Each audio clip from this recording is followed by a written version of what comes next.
Welcome to the Orange Pew.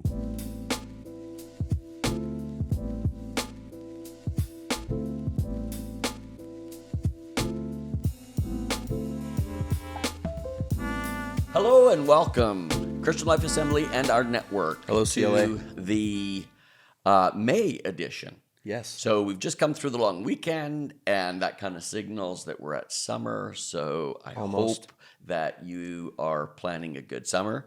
We wanted to come today and tell a story, but I also want to say, because in May, Pastor Doug, our church, our campuses are celebrating volunteers.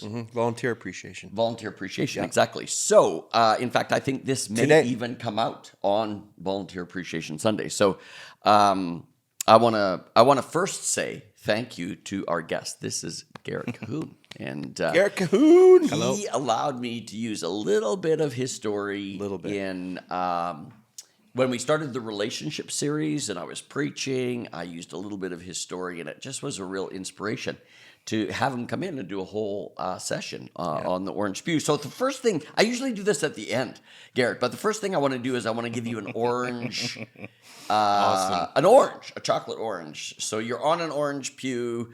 You're being interviewed on the Orange Pew, and this is just a thank you for being such an amazing volunteer. Awesome. My wife will love this. I volunteer weekly at CLA, and all I got was an orange. Yeah. It's okay. And I want to say to all the volunteers, and there's over 1,000 volunteers in Christian Life Assembly, it's what in our campuses, CLA go. And our congregations. So thank you to all those who pray, who give time, who sacrifice and use their talents to leverage it for the kingdom of God. I so appreciate every single one of you. Amazing. Good work. Today, I want to start with you, Doug, and then hop over to Garrett. We've never done a whole session on Recovery Church, and so people may not know what it is. So can you Doug is part-time at CLA as Recovery Overseer, pastor, and then he teaches part-time. In fact, next month, in the month of June, we're having a guy named Dr. Wilf Hildebrandt in from the school that Doug teaches at, Summit Pacific. So, Doug, tell us a little bit about Recovery Church. Yeah, thanks. This is excellent. I'm so glad Garrett's with us today too, because I think what you said, oversee Recovery Church. That's how I feel about it, because we have such great. Volunteer is not even the right word, but we have such great people who staff and give their time every single Sunday.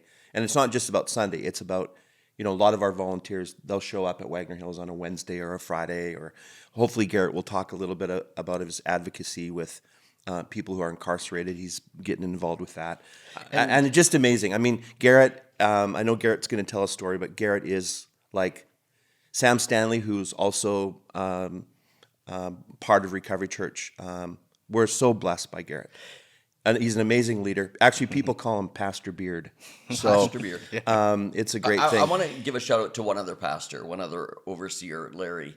Larry. Amazing guy. Yeah, what he does in his week with Hope for Freedom Society. Hope for Freedom Society. Leads Bible studies. I don't know. Honestly, I don't know anyone, I don't think, maybe Pierrette, but that's led more people to Christ. Like he's got a gift of evangelism on his life. He's leading people to Christ. He's leading people into waters of baptism. He's an important part. And there's so many, if you start naming names, but there's just so many people. He's got an amazing story too on how he met God. Like it's phenomenal. It was also an addiction. Yes. And God's done a great thing. So I'll answer the question. I'm just so glad Garrett's here. But Recovery Church really started, we would say 2009, with Jason Roberts, but it actually started before that.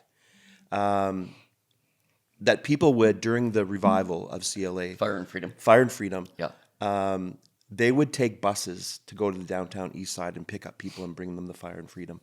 And when Fire and Freedom started to kind of not end, but kind of just wane a little bit, that's when I think the pastoral staff here asked Jason Roberts to keep a Bible study going. And so the Bible study, very slow growth. The only things that grow fast are weeds, so there's nothing wrong with slow, but very slow growth led to doing a service and then having worship. And so Recovery Church is predominantly we meet on Sunday nights, And it is a place where people who have been in addiction, on the other side of addiction, family members who have members who are in addiction, not in addiction, can come and this is what we say almost every Sunday night, in a shame and judgment-free place where people can encounter the resurrection power of Jesus Christ. You know, there's such shame on people who walk in addiction that even if they come on a different church, and if they ask who they are, where they've been, you know, a lot of times people will say, well, you know, I'm at Wagner Hills, or I'm at Hope for Freedom. And we try to remove those barriers of false views of people in addiction, so they are totally free on a Sunday night to worship and to engage with God without any judgment. This might be controversial for people, but I don't really care. But we would even say, even if this morning, so it'd be a Sunday night, even if this morning, if you had a needle in your arm or you drank and you are here tonight, this is where we want you to be. We want you in the room. And so I think all of our team, Garrett included, we believe that strongly, that it's a place for anybody to encounter God. And we have lots of people who are actually coming that are not connected with recovery in any way. I met a pastor in a church just last week. He said, oh yeah, my wife and I come maybe once every couple months just because we want to go to church on a Sunday night, and there's nowhere else that there's church. So high advocacy, the place is just filled with love for people. So CLA has 4 geographical campuses, Abbotsford, Vancouver Island, Maple Ridge, and Langley. And then it's got this one unique campus called Recovery Church, where a couple hundred people arrive on a Sunday night at what time? 6 o'clock. 6 o'clock, and yeah. It's in the conference hall. All volunteers come in the back. We pray for in the back entrance.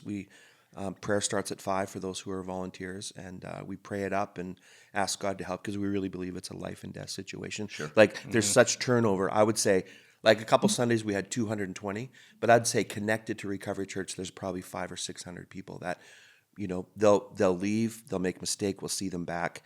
There's a door, and like in the last 2 years we lost 12 people to addiction, made a mistake, and so it's high love, high gospel, very intentional that way.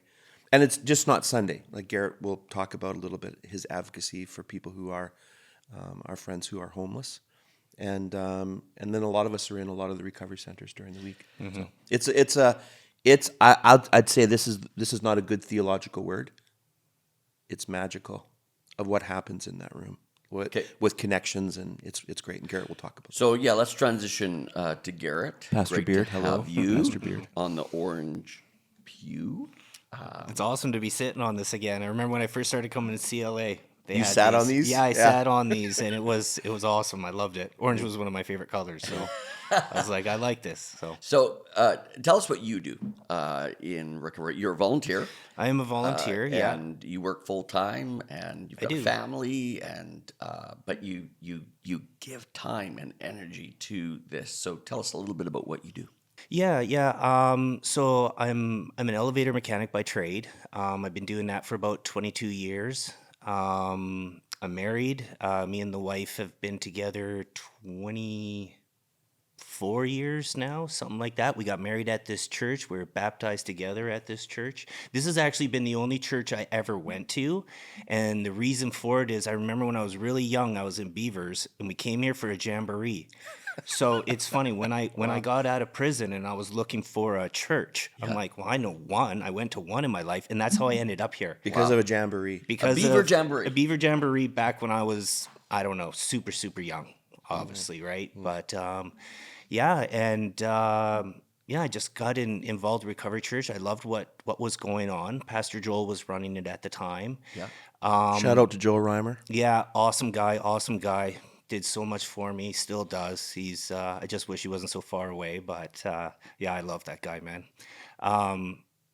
So it was a community where I didn't feel I had to hide who I was. Like I could be straight up honest, not to really put it down on real church, but you don't really want to come into whatever and hi, I'm from prison, do all this kind of stuff, because people kind of look at whatever. But here at Recovery Church, I could just be myself. Right. And I came as I was. And yeah, it was, I don't know. I just wanted to be a part of it. I wanted to be a part of it. I'll get more into that when I talk about my testimony, but everyone there used to be the kind of people that I would basically prey on and make a living off of. Like the PREY part, not the praying part. No A in that at all. So yeah, it was just something God just put on my heart, and it was amazing. When I came here, it was Jason Roberts. And that, but when I walked through the door, when I first looked into the church, when I was like, okay, I need to figure something out, it was Pastor Mike Bedell I talked to. Yeah. And then it just kind of went from there. He introduced me to some people and just kind of, yeah. And what do you do? So we're going to get into your story in just a moment, but as a volunteer, what are some of the things that you do? Because I know Sunday's important, but I know that there's also a Saturday outreach. Yeah, so tell us a little bit about that. I do whatever needs to be done. So I do, the outreach. The outreach is awesome. So we started the outreach. Pastor Joel invited me out one time, and I remember the first time we went out, we had a little coffee carrier. I think it's like the Tim Hortons coffee carrier. I'm not sure how many cups it is, and a dozen donuts. And that's how it started out. And it was just me and him, and we'd have the odd person come by, whatever. And we just kept doing that. And it was only once a month. And I'm like, you know what? We need to do this more. Like, this is good. And so he allowed me to do an extra day and that. So we got to do 2 days, which it doesn't seem like a lot of months to be helping out. But when you have, full-time job, family, all this other stuff going on, it was just awesome. It was an awesome experience. And then it just got bigger and bigger. And yeah, you can tell by the fruits. Like I love working with people on the street. Just everything about it. The outreach is great. It does for me what I definitely see doing for the people in the street, right? It's life-giving. Not all of them want to talk about God, but a lot of them do. A lot of them are very respectful. They're very polite. They're amazing. And it's funny now because when I live in Langley, and this is where me and the wife decided to move to raise our family. I grew up here when I was a kid. Actually, the house we bought is across the street, 3 houses down from where I grew up. Wow. And that, so on the street, you go to talk, you go for friendship. What is the goal of the Saturday? The main goal that I tell our volunteers when we go out there is, remember, we're going into their world. They're not coming into ours, right? Because you will see active addiction use going on. There'll be some scuffles going on and that kind of stuff. But the main goal of it is just to give them hope. Let them know, hey, there's people out there that do care. Yeah. We offer resources, so we help them get into recovery homes, detox if they need. We hand out naloxone kits, haircuts. I'm amazed with hair. Mm-hmm. Bobby comes out and does haircuts and stuff like that. It was awesome. And then our other friend Trevor from Wagner, he's a hairdresser as well. He'll come out once in a while and do haircuts. And just you can see these people when they sit in the chair, they just start coming alive in this chair. Next thing you know it, they're all like smiling, engaging in conversation, and we're just basically loving on them, right? We're not. I always tell my volunteers too in the meeting, we're not putting Bibles in socks and beating people over the head with it, right? They know where we're from. They know what we're a part of. Yeah. We're not cramming Recovery Church down their throat, but we actually are seeing people from the street coming to Recovery Church. Yeah, it's amazing. And I love it. I absolutely love it. When a stranger walks in to Recovery Church, let's say like someone that you maybe reach on a Saturday and they walk in on a Sunday night, what is most impactful, do you think, for them? That they're not judged. Yeah. They're not judged. They're not. It's funny because they don't really stick out. They blend in with everybody else. Like there's all sorts of walks of life, young, old, in recovery, not in recovery. Like Pastor Doug was saying there earlier, like some of them have been, affected by addiction somehow, trauma. And like I always look at Recovery Church as not just recovery from a substance. It's a recovery from anything. It could be recovery from trauma from growing up. It could be recovery from anything out there. Right, Garrett. You know? Like it's Explained well, Garrett. yeah, it's not so much just like drugs, alcohol. It could be anything. It could be like from abuse or whatever. Like everyone in there has such different stories and come from all different walks of life. But you know, you just see everyone just kind of like it's just like this breath of fresh air. Kind of like, okay, I got somewhere where I can be myself, and I'm not going to be like, oh, you need to change, you need to whatever. Like you're just encouraged to be the best that God wants you to be. Yeah. And for those that support Recovery Church, I just thank you for allowing a place where the Spirit of God is involved in worship, through testimony, through teaching. There's water baptisms, there's food and fellowship that takes place. It's really a unique experience, and it's powerful. Yes. It's powerful for people. Yeah. So let's go into your story a little bit, because we've talked about your now, which has been redeemed, brokenness healed, and love and compassion on display through Recovery Church and its outreach. But it took a while to get there. So let's go back to your story a little bit and tell us where did the brokenness begin, and how did the darkness sort of manifest, and then how did you find light?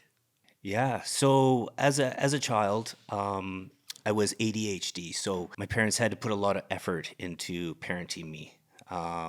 And that my dad, he was fresh working at BC Transit and stuff like that. So he was working nights because of seniority. So he wasn't really around during the day or at night. And then during the day, he was kind of sleeping. My mom did the best she could with me, but I was a lot of work, and stuff like that. So there was a lot of stuff going on when I was young that I think kind of led up into stuff. I think that like with school, I had a tough time in school. I had a tough time with the other kids. I had a tough time with my teachers, like where I was such a disturbance in the class that I would.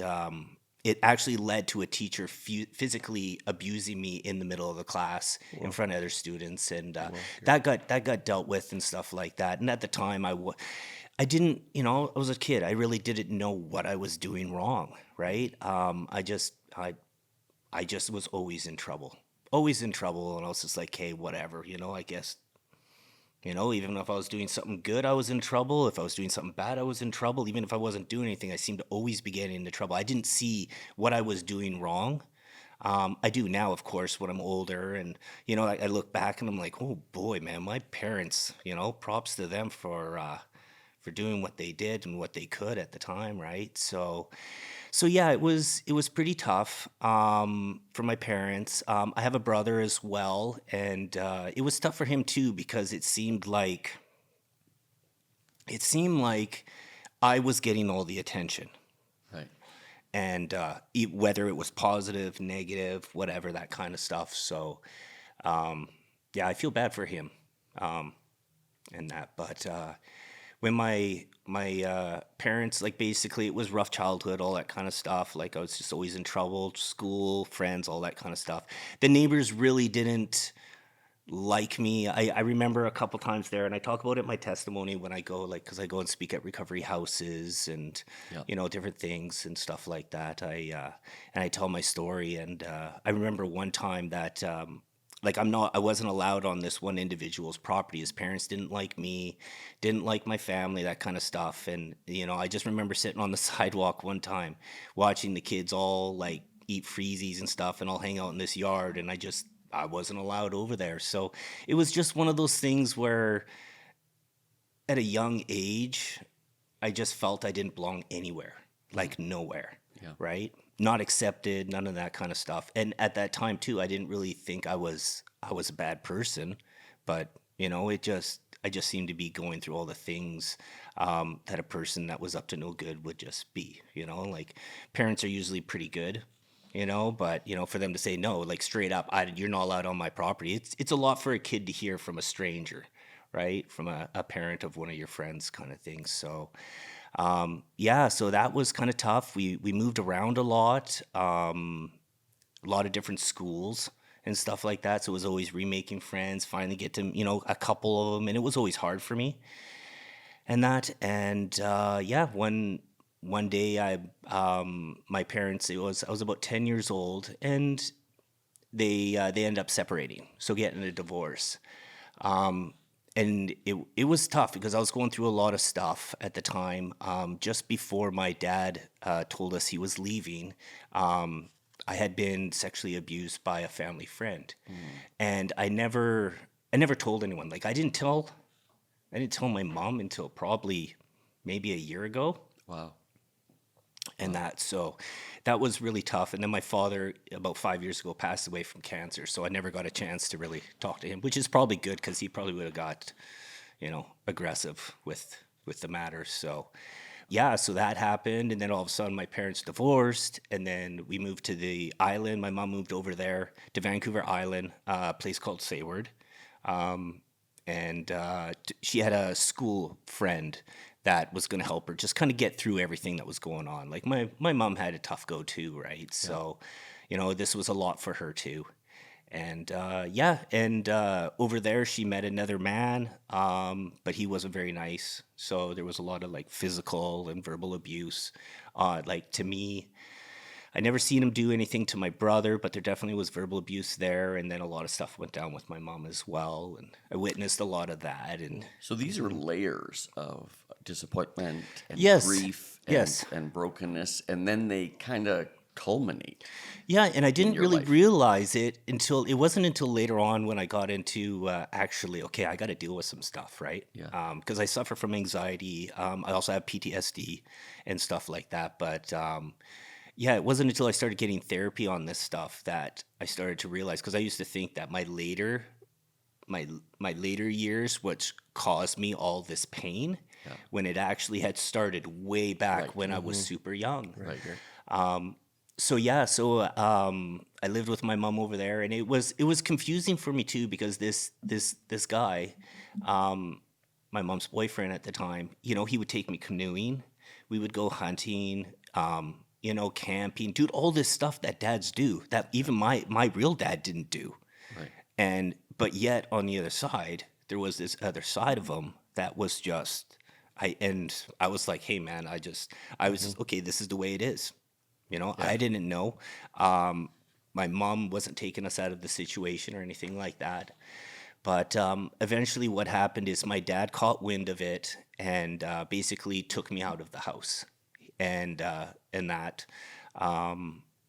So then I went to live with him in the city. My brother stayed with my mom, and I think my mom did leave him. And that, I think that kind of like, hey, kind of shook her up a bit and was like, oh, okay, wait a second here. So I went to live with my dad, and it was good for probably maybe a year, something like that. I already was just lost. I was already lost. I had already kind of like given up on everything. Like I didn't want to be weak. Like I looked at my mom and what she was taking, and I looked at her as being weak, because she could have taken us out of that. Yeah. And I didn't want to be like that. So I started to become, I don't want to say violent, but more protective of myself. Like there was things that I promised myself I would not take anymore. Right. And it got worse and worse. And then, coming from a country life to a city life with all these issues, that kind of stuff, again, problems. I went into grade 8. I thought, okay, this is going to be awesome. New life, new everything. Here we would start over. And it was just all the same stuff was happening again. And I just wasn't fitting in, nothing like that. I got into skateboarding, which I loved. And it was good.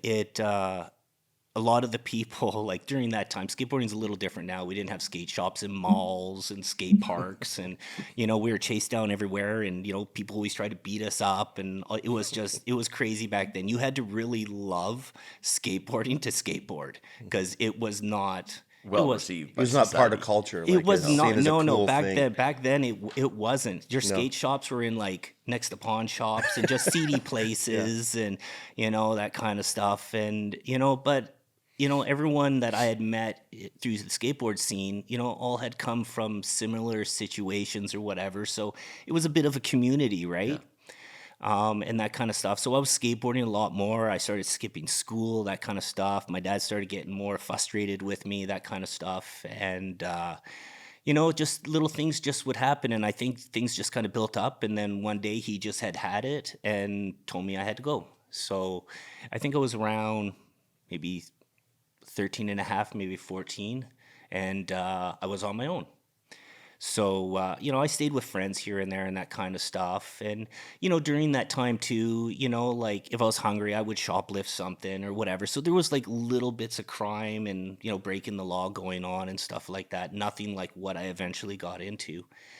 But, just went from there, and I was just, couch surfing for a while on some couches, my friends' couches and that. And, it would be like, oh, hey, such, can you sleep over? And parents were like, yeah, okay, it's just a 14-year-old kid. Yeah, like meanwhile, they didn't know I was homeless, all that kind of stuff. So, I jumped around for a bit there, and then, I started getting into more and more crime. And things just kind of went from there. Like I went from, petty little, car thefts, B&Es, that kind of stuff, to eventually, I remember, I think it was like 14 and a half, something like that, when I bought my first gun. And, now I'm a stick-up kid. I'm robbing people and stuff like that. And I always tell in my testimony when I talk to people, I go, I don't know how these people, stores, all this kind of stuff took me seriously, right? Like, here I am, just this kid. Like, I would have, if a 14-year-old would have stuck a gun in my face now, I probably would have laughed and be like, oh, son, come on. What do you think you're doing? Get out of here, But, it was a tough go. So it went from that. Then I got into drug dealing a bit. And then I got really good at that because I was so young. I was around all these people that partied all the time and it just went from there. And I got more and more into the drug culture. And then, I started to run into the right people at the time.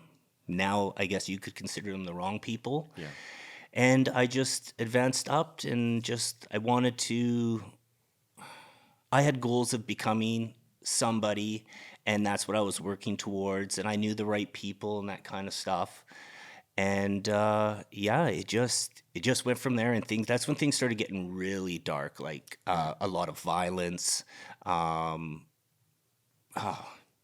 don't know how detailed I can really get on it, but it was... Two things happened in the darkness I'd like you to comment on, and then we're going to move to light. But one was addiction.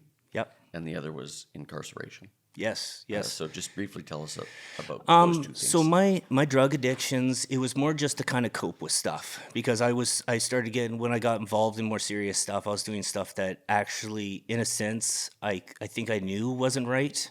And I could see the hurt and the pain in people, but I tried to justify it as like, okay, whatever, you're the one that screwed up, you did this, blah, blah, blah, I'm here for a reason.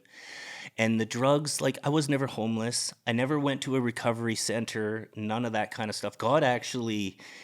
I asked God, and I wasn't even a Christian then. I'm like, okay, I got to quit this hard stuff. Like, this is too much. And he was able to, like, that was something I was able to walk away like that. Wow. No problems. Okay. The alcohol, weed, that kind of stuff was still kind of there. And that was the tough part for me and stuff like that. It's not so much now. I still once in a while are like, but I got the resources and the community and stuff like that. But it's the drugs were more of like just a coping, just to kind of get me through. Right. Over these exactly. Yeah. Exactly. So and then one day you were arrested. I was arrested many times. I did a lot of little stints, but my last little stint, we had a collection that went bad, and it turned out to be it was pretty serious. So Garrett, you like from 13 to school and then dealing drugs. A little bit of that was it was more organized, right? Like you were you weren't on your own, but you were part of a culture. It wasn't until I was older on I was part of I guess you could say motorcycle culture would probably be as much as I'd want to speak on it. Sure. And stuff like that. So like I had set myself up to become something. And that was my goal, and that's what I was working towards, right? But I was, in and out of prison, not when I was a juvenile. Like for some reason, I always got away. It wasn't until 18, and then it was crazy. There's a prison on the island called Wilkinson Road, and that when I first went into that when I was 18 years old, I walked in there and I was like, oh boy, here we go. This is some real stuff, right? Like it wasn't federal, nothing like that, but still, like I remember my mom came once to visit me and she was just in tears and they have guns, she's saying, and all. I'm like, Mom, we're in prison. Like if you're gonna be like this, you can't come back here. Like it was a lot for her. And stuff like that. But and that was the first? That was one of the first ones, yeah. Like the first one that you're like, whoa, this is big time. Well, it was my first time in, and I was like, okay, like I didn't come out of my house for, I think it was a day and a half, right? Because I was like, oh boy, here we go, right? And then when I did start walking around, I met a couple guys, older guys in there, and you kind of know who's who, and you can see the way everyone kind of walks, and who's kind of runs stuff and who doesn't, and that kind of stuff. So I was approached by a guy and he asked what I was in for, and I go, the same thing you did. And he's like, what? And I'm like, yeah, I got caught. And he kind of laughed. He goes, come with me. And just kind of took me under his wing, that kind of stuff, and just helped me through that time, right? So that wasn't too bad. It got better, but it's a harsh reality, especially nowadays. A lot of people, they glorify the whole drug and gang culture and the whole like prison and all that. It's like I don't get it. I've been there. I've experienced it all, and I don't see no glory in it at all. It's just a matter of time before you crash and burn. So yeah, it's. So tell us then a little bit about that part when you got to the bottom. Well, it was the last time, and before the last bit, and we got. I ended up doing my last term in prison there, my last little bit. I had already started feeling the anxiety. I had already started feeling like I'm not going to do this. I'm not going to make it. I can't. This is too much, right? And my heart was already breaking. It's tough, right? Especially when I look back. And I'm just like, what were you thinking, right?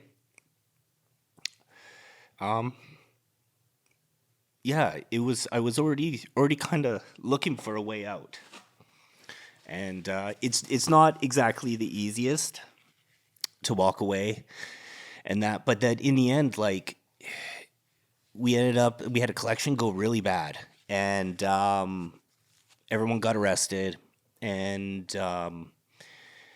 When I finally was sentenced and went away, I was just like, this is it. Like, I'm done.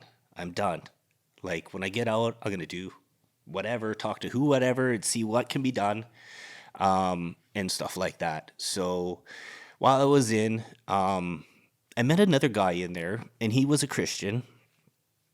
And stuff like that, and he was telling me that they had chapel at this prison, and they had tidbits. So I actually went for donuts. I went for tidbits. I'm like, well, worst case scenario, I get some tidbits, right? And I left that day, giving my life to Christ. Wow. And asking the Lord into your heart isn't a long conversation. But mine was about 10 minutes, and that doesn't seem long, but, like, for those that have asked Christ into their life, like, try to think back and remember when you asked the Lord into your life. did it take 10 minutes? Like, it took me 10 minutes because I would get a couple words out and be like, I don't deserve this. I don't deserve this. Yeah. Right. And yeah, I got through it, and I was determined I wasn't going to come back to prison. Yeah. I was done. Yeah. And that when I got out, everything was going to be different. Whatever it took, it was going to be different. And I didn't know how I was going to do it. I trusted God had a plan. Yeah. And that, I wasn't very educated on the Bible, nothing like that, on God's promises, nothing, but I was slowly learning. But yeah, it was, it's funny because I would walk around, the pastor there, Harold, oh, he was awesome.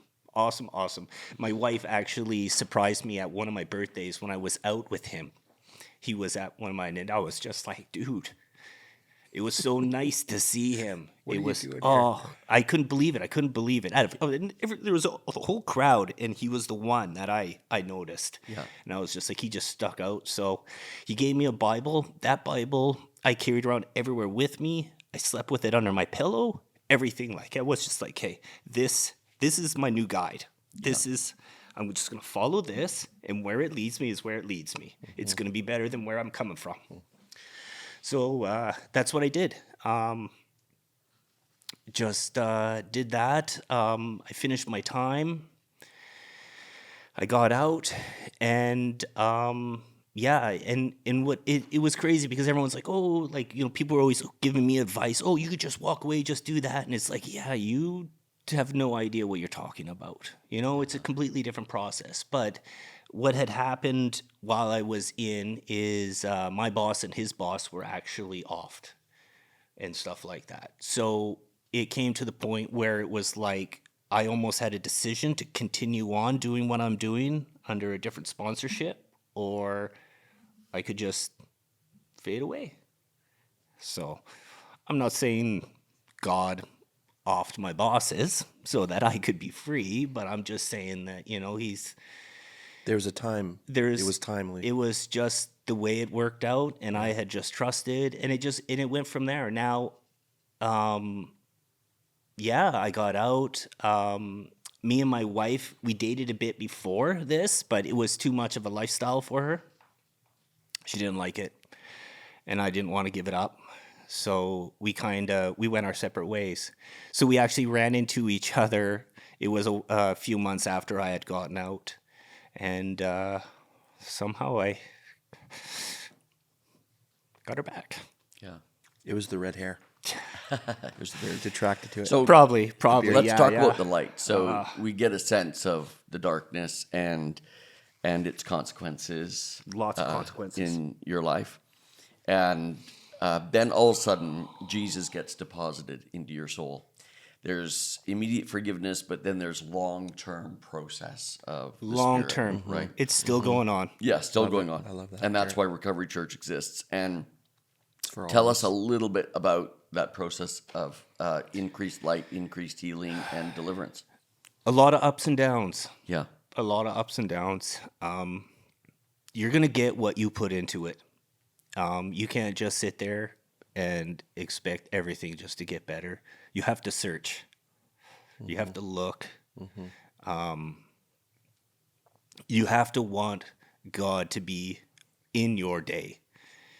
If you don't, it's not going to work. I've been working at this. Like, my incarceration was back in the early 2000s.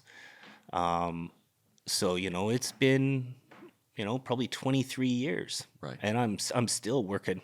Yeah. Working on stuff, right? But I'm here. Yeah. You know, I'm not caught in that culture anymore. I still have friends that are in it. Quite a few friends, and it's actually it's pretty funny because my friends that are still in that are some of my, like, I have donations for outreach, and they're some of my biggest donators. It's crazy, but they don't want to hear nothing about God. Right. They don't want to hear about that, nothing like that. They just They just understand. They're like, nope, what you're doing is, they're all supportive for me, but they just want no part of it. But they'll right? give boxes of hand warmers or donations for Polysporin or toothbrushes or socks or just all, and it's funny because you can see, right? So it's almost like, yeah, it's crazy. So yeah, it's a lot of ups and downs. You got to put in work. It's a lot of work. It's all aspects of your life you have to change. You know, you can't be just halfway off, halfway in kind of thing. It's an all or nothing thing. God's got me through some crazy stuff. Crazy stuff. So I am nothing but thankful for what he has done in my life, with my family. It was actually crazy because my father came and would visit me in jail when I was in prison. And my dad would never, like, he kicked me out, but we still were in relationship afterwards. We talk, visit, that kind of stuff. But he would never say, hey, Garrett, you might want to consider a new occupation. Never. The only time that he really voiced concern and asked me, like, are you sure? Is when I told him I became a Christian. Wow. And I've never seen concern in my father's face for my life choices up until that point. Right. So, it was tough. That definitely put, I think, a wedge between me and my dad. Stuff like that. That's part of the cost, I guess. Then it's part of the cost. It's part of the cost. I want to ask you. So, you, on one hand, you talk about Jesus and his faithfulness, his forgiveness, his transformation. On the other hand, though, you talk about your part in it. It was hard. I was devoted. Can you just talk a little bit about that? What did Jesus do? And what did you have to do? What was your part? But let's start with Jesus. He picked me up every time I crashed. So forgiveness. Every time. Grace. Nothing but grace. Yeah. I don't think we have time to talk about what he's done for me in my life. Right? Like, it's nothing but thankful. So Lamentation says that his mercy is new every day. Yes. So that's what you were experiencing. And that allowed you to heal? That love, that mercy allowed you to begin to renew? Yeah. I asked him to make me the person that he wanted and had, like, planned for me to be. So whatever it took to break chains, to change lifestyle changes, just everything. Like, and it didn't all happen overnight. Certain people think that it happens overnight and boom, everything's perfect. And if you're not perfect, then you really don't care for Christ. Right. That's not it at all. No, right? That's right. I stumbled so much. Yeah. There was a point during the 25 years that I walked away from the church and just kind of just lived my own life. I still believed in God, but I just kind of did my own thing. And my family followed me. Like, what I didn't mention earlier is I was sneaking off to church when I got without Sherry, right? Without Sherry, your family. And she's like, she made a joke like, "What? You got another family or something?" And I'm like, "No, I'm going to church." She's like, "Don't you lie to me?" I'm like, "No, I'm going to church."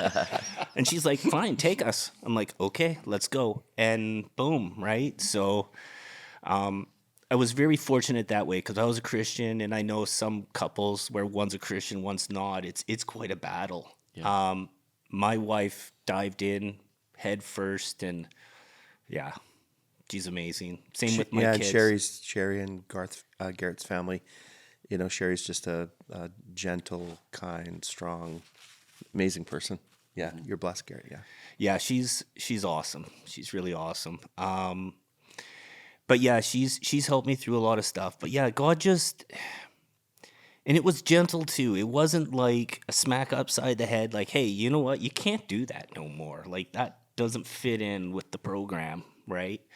And it was gentle. So it was just a lot of because these are habits, a lot of stuff, comfort zones. I call it my default setting. I had this default setting, and like at first I did expect it all to change overnight. And then like when it wasn't, I was like, okay, maybe I'm not good at this, right? Like I had grown up, knowing good and bad. I knew good and bad. And I just figured that I was just on the bad side. That, I tried to be on the good side. I tried to whatever, and it just wasn't accepting, where everyone on the bad side was just open arms to my life, right? So, it took some time. Counseling. I started counseling. Yeah, I've been doing counseling with this counselor for about 5 years now, 6 years, and it's absolutely amazing. So that's your part when we talk about God's mercy, God's grace, God's faithfulness every day, calling you to a new path. Then there was your part. So counseling was part of that. Going to church, you talked about that. That was part of you. And then just saying no to some stuff.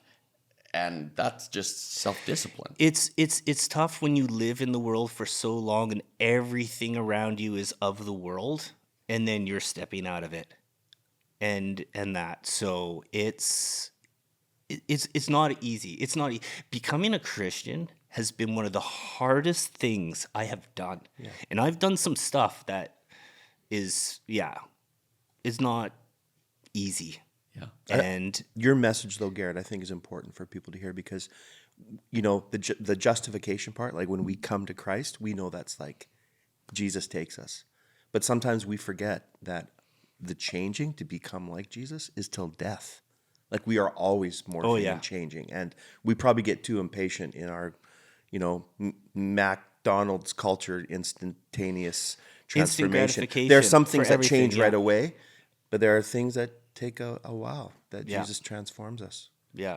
And I'm so encouraged too, Garrett, that, I went through counseling for some stuff, but I think also we need to hear that we need counselors. We need people. We need to be strong enough to say, I need help. And it's powerful, Garrett. It's a big thing, especially with people in addiction. I was using drugs and alcohol to cope with this stuff. Well, what happens when you take it away? Right. Where do you go? A lot of people out there in addiction seem to think, oh, okay, my problem is drugs and alcohol. Well, you take that away from the situation, guess what you're left with? Everything in your head. And that's where stuff gets really, really tough. And that's where you need to make the commitment and buckle down and just be like, hey, God, walk beside me. I'll do the work. Whatever needs to be done, just help me through this. And there's going to be times you're going to fall flat on your face and you're going to make mistakes. And, powerful, Garrett. He's going to be there. He's going to pick you up. He's going to dust you off and encourage you with a smile. And I think one of the strong things I pick up in your story in Recovery Church is the role of support and accountability. When you make a great point about when drugs are removed, where drugs and alcohol are removed and you're left alone, it has to be replaced. Obviously, it's replaced by God, by the power of the Spirit, but you need people. The community. Yeah. And that's where Recovery Church becomes such a key thing. Yes. And maybe we can, as we bring the June edition to a close, I'd like to return then from story to challenge, to look in a camera, to speak to Christians who need to get involved, who need to get involved in their community, who need to get involved in broken lives to bring support and stability. So maybe we'll go to you, Doug, first, and then back to Garrett. But how can people help? They often say we're in the worst drug season that we've ever been in, and how do we get help? How do we encourage people to get involved? Yeah, I can answer that. I think before Garrett answers that, also I just want to ask Garrett, maybe is there anything that we've missed about your story that you want to make sure that is told? Like, you have a grandson.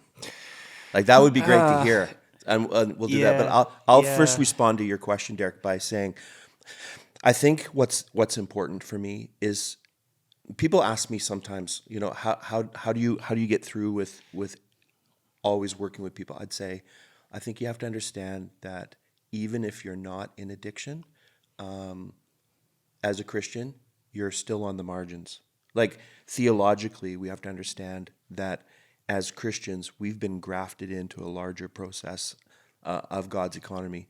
The church doesn't replace Israel, but Romans 9-11 says that we've been grafted in. What does that mean?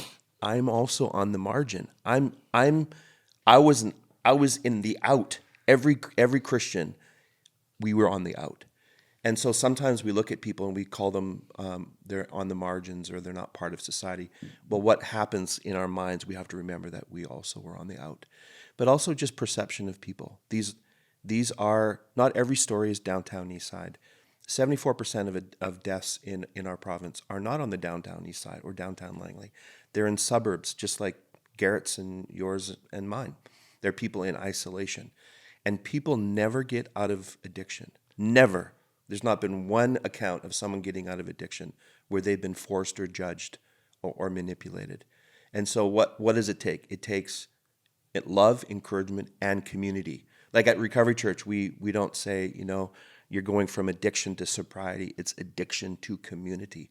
And how do people do that? It's by breaking perceptions on people who are in addiction and loving them through to a place where they trust you that they will get into a recovery center. We had a guy come to Recovery Church a couple years ago, and I try to meet with people as much as I can in my Thursdays here. And he was in a recovery center in Vancouver, so I go to Vancouver. We're having dim sum, and I just tell him, where are you from? And he was, because he had family in Vancouver, he was the vice president of communications for Acer Computers China.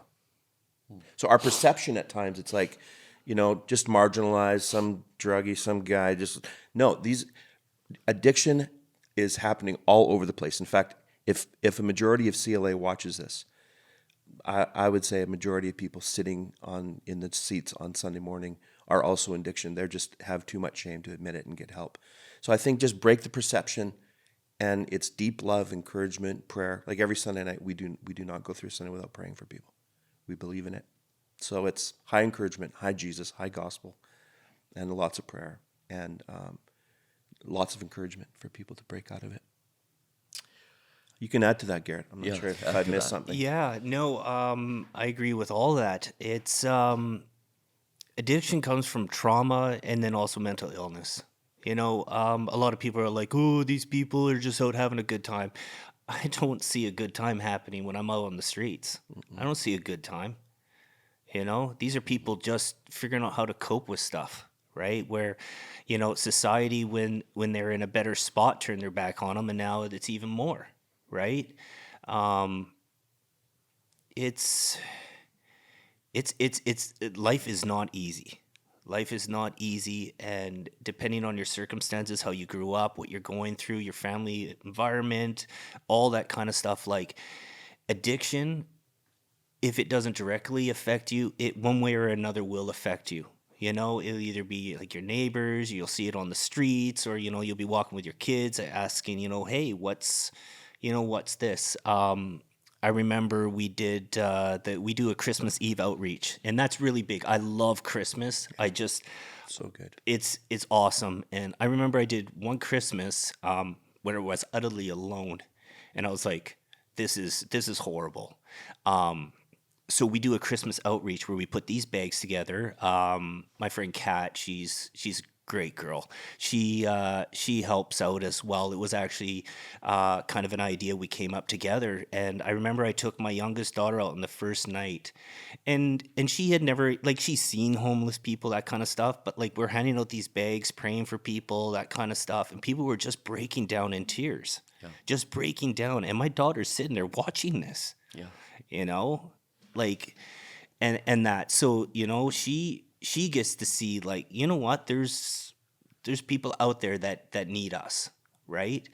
So yeah, just to be able to experience that with her and talk to her about this, for her just to, because my kids weren't around during my really rough part, right? But they hear little spigots here and there and odd little thing, whatever. But I keep it really kind of like, hey, yeah, Dad used to be part of something that was not good, and now I'm trying to do what I can do to be not that person.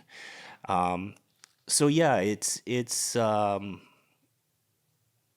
think people just need to understand that these people aren't just trying to have a good time, and it's not a party, right?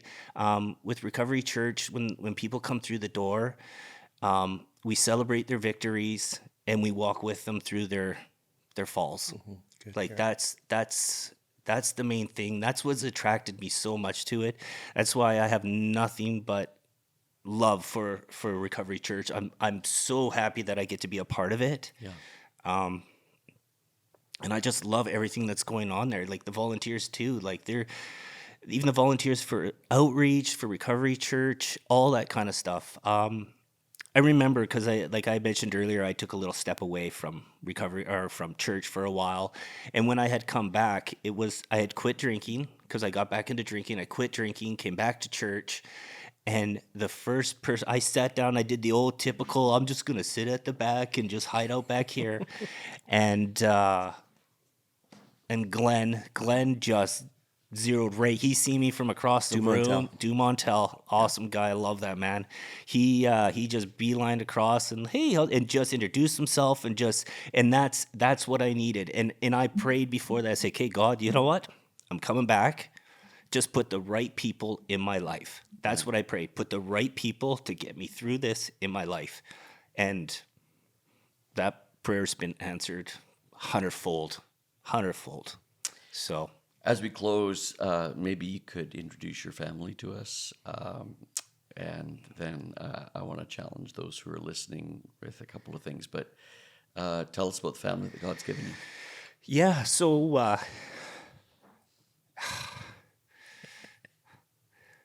It's great, Garrett. Yeah, it's beautiful. my family is unreal. My wife is awesome. So my wife, her name's Sherry. Amazing woman. Like she's just I can't even do her justice trying to.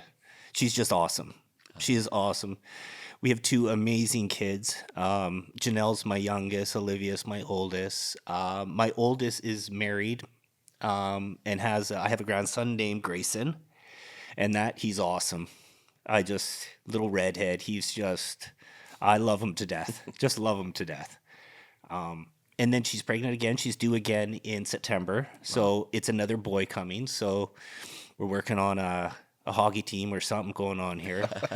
But yeah, so my son-in-law, his name's Garrett as well, but spelt with only one T. He's a great guy.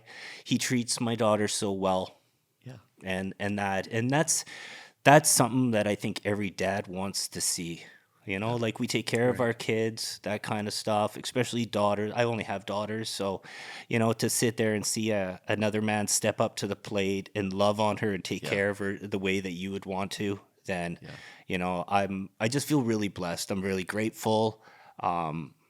He's given me the family I wanted to be a part of when I was young. So I just am amazed by the grace of God, the power of Jesus to forgive and to heal, and then through the Holy Spirit to rebuild something. Like you just said, to rebuild something that you had hoped for as a kid gets rebuilt in your life through your kids and grandkids. And that's how darkness is broken.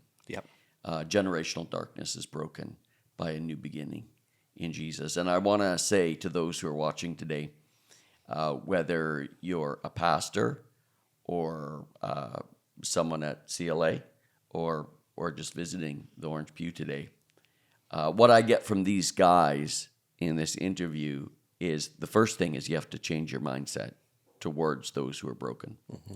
It's a psychological approach of each of us. It's about dignity and humanity and seeing broken people, which brings me to the second point, which is a challenge for all of us, but that through the Holy Spirit we would have compassion, the Christ-like compassion that we see in Jesus would be brought into us through the Holy Spirit.